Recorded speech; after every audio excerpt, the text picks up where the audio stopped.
Saint-Tropez? I don't know. Italy or Rome or something?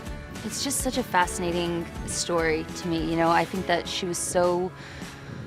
There were so many different layers to her, and she was so iconic and just so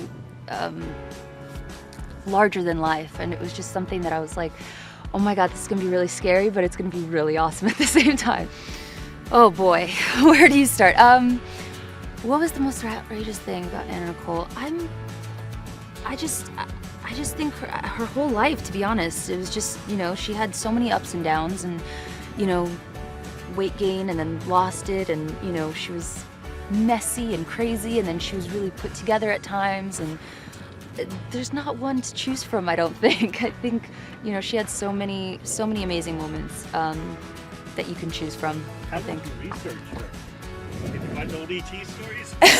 I did, actually. I researched her. I watched ET stories. I watched, you know, YouTube clips, and just so much of her life was on camera, and so there was so much to watch. But yeah, just a lot of DVDs, a lot of, you know, articles, pictures, everything that was there.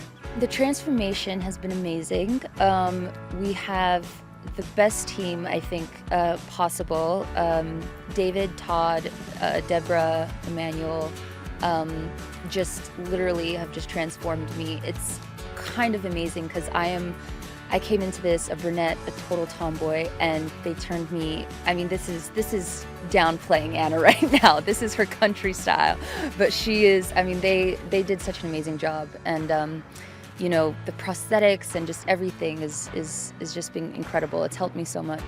Oh, she's been great. You know, I mean, Agnes is an interesting actress, and she's, you know, and she's not doing like a full, you know, she's not doing it's not an impression, you know, of her. And I think it's a really, I think it's a very difficult role to play because again, I mean, there's just so much tape on this woman, you know, that it's very easy to sort of just do like an impression. And I'm finding even with my own, you know, sort of take on this, you know, you have to kind of find something in it that is honest for yourself, and I think that's what that's what Agnes is doing. It's 2 A's, and it's early, and it's confusing. She was very warm, very sweet when I met her, and I liked her.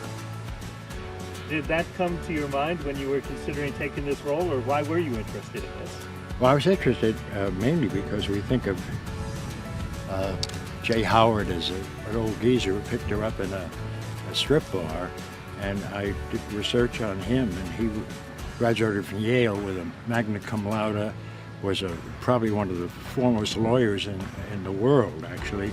During World War II, President Roosevelt brought him in to advise Harold Ickes, who was in his cabinet, because he was the leading expert on international law. So he served in Washington during World War II, then went back to Texas to become a billionaire. So everything he touched turned to gold. He had a Midas touch, and he was much, you know, as a young man, very handsome and dashing and all of the above. So I like the arc. You know, I think that the reason why Anna married Jay Marshall, and I think we talk about this a little bit in the script, is because, you know, he asked her to marry him a few times, and she kind of said no.